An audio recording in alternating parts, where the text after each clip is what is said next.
大家好，歡迎再次收睇小弟嘅頻道。今日同大家講一宗比較轟動嘅新聞，就係關於大埔宏福苑嗰場5級大火嘅。廉政公署最近就動作頻頻，今日凌晨又拘捕多2個關鍵人物喎。佢哋就係宏福苑嘅業主立案法團現任主席徐滿金同埋前任主席鄧國權啊。呢2個人喺廉政公署北角總部協助調查，消息一出，馬上引起全城嘅關注啊！點解呢件事咁大件事呢？佢唔單止涉及貪污，仲可能跟呢一場造成過百人死傷嘅火災有直接關係。今日就同大家進一步拆解呢一件事件，等大家了解一下，順便同大家傾下樓宇維修嘅貪污黑洞。我哋慢慢嚟啦。首先講下今日最新嘅發展。根據可靠嘅消息，廉署今日採取行動，拘捕咗徐滿金同埋鄧國權，呢2位係宏福苑業主立案法團嘅重要角色。徐滿金係而家嘅主席，鄧國權即係上屆嘅主席。佢哋被帶到 ICAC 北角總部接受調查。根據傳媒拍到嘅影像，徐滿金離開總部嘅時候，面對記者提問，只係講咗2次唔好意思就唔多談啦。鄧國權即係完全冇回應，即刻就上車離開。呢個場面睇落去幾緊張喎，係咪？廉署雖然冇公布實體嘅罪名啦，但明顯係針對宏福苑大維修工程可能涉及嘅貪污案件正在調查當中啦。咁點解廉署會盯上佢哋呢？呢個就要從宏福苑嗰場5級大火講起啦。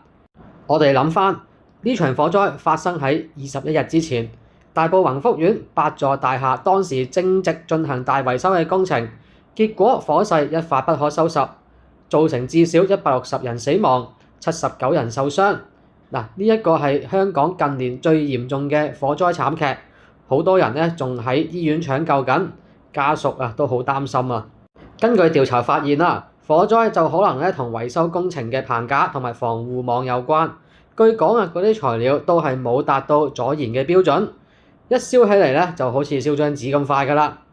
廉署懷疑呢度同背後有貪污問題，例如工程招標、材料採購同埋驗收過程都有人收受利益，導致安全標準被犧牲啊。其實廉署都唔係而家先至喐手㗎啦，早前已經成立咗專案小組，展開全面調查。佢哋上星期就拘捕咗12人。包括工程顧問、承建商、搭棚判頭等等，呢啲人都涉嫌喺維修工程中搞鬼，例如用劣質嘅材料嚟節省成本，中飽私囊。廉署發現工程用咗唔達標嘅防護網，呢個直接可能係加劇火勢蔓延。而家再拘捕徐滿金同埋鄧國權，估計係因為之前佢哋作為法團嘅主席，喺工程抉擇上有關鍵嘅角色。例如法團負責批准工程合約、監督進度，如果有貪污，佢哋可能係知情或者係參與。呢個唔單止係一場火災，更加係牽涉到樓宇管理嘅系統性問題。講到呢度啦，我哋就要講下廉政專員胡英明啊。佢幾日前已經透過視像出席咗國際反貪污聯合會嘅會議，特別強調自己留港監督呢一場火災相關嘅貪污調查工作。佢話廉署就已經就呢件事件可能涉及嘅貪污罪行展開全面調查，致力將不法之徒繩之於法。呢句話聽起嚟好有決心嘅，係咪？胡英明作為挨記嘅阿頭，呢次親自監督，顯示咗呢件案件嘅重要性。國際會議上，佢仲分享咗香港嘅反貪經驗，強調透明同埋嚴格執法。呢個亦都俾人見到香港嘅反貪系統喺國際上都仲有口碑嘅。但係同時亦都提醒我哋，貪污問題喺樓宇維修嘅領域係根深蒂固嘅。好多人都好奇啦，點解前任法團顧問黃碧嬌係冇被拉嘅呢？黃碧嬌作為民建聯嘅大埔南區議員啦，曾經係上屆法團擔任事務顧問嘅。佢喺火災後亦都發咗聲明啦，形容係人禍而唔係天災，仲親自向警方同埋廉署舉報啊，要求調查現屆法團有冇貪污同埋失職嘅問題嘅。從官方角度嚟睇，保安局局長鄧炳強曾經表示，唔理新舊法團，只要有證據，一定拘捕。但係目前咧，廉署嘅行動只係針對有直接證據嘅嫌疑人。黃碧嬌咧可能仲未被列入拘捕名單，或者咧調查緊，睇下有冇足夠嘅證據指向佢。法團主席同埋法團顧問咧兩個嘅能力差好遠嘅。法團主席可以有好多決策權，都係主席所擁有嘅，而顧問咧純粹俾意見嘅啫。嚴格嚟講，一個法團裏邊其他執委委員咧嘅能力嘅權力都可能高過顧問嘅。畢竟顧問可能唔係業主啦，連票都冇得投嘅。所以現階段話有冇簡單直接嘅證據指向佢咧？我估都需要咧更加多嘅時間去查嘅。所以有啲媒體同埋網上討論質疑係咪放生佢咧？因為佢有政治背景咧。但係 ICAC 又強調調查係基於證據，唔係政治考慮啊。不過諗下啦，其實係咪政治考慮放生佢？不如大家諗下係咪政治考慮針對佢啦？不過總之咧，部分仲係發展當中啦。如果有新證據浮出咧，話唔定佢都會被傳召嘅。咁到底係被告定係證人咧？真係要拭目以待啦！畢竟咧，區議員犯法被捕，甚至係入罪坐監，都唔係未試過噶啦。過去都有好多宗區議員知法犯法嘅個案。咁呢一單係唔係咧？咁大家留意下新聞啦。咁點解樓宇維修會咁容易咧出貪污咧？其實香港好多舊樓咧都需要大維修嘅，尤其好似宏福苑呢一啲居屋或者係私人屋苑。因為大型嘅關係啦，工程咧可能會涉及過億嘅，業主立案法團涉及管理，但係好多都係業餘嘅，缺乏專業知識，好容易咧就會被承建商蒙騙嘅。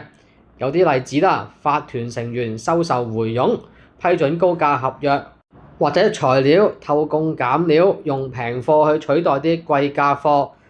如果你幾億嘅合約，淨係俾1% 俾你做回佣，都幾百萬㗎啦。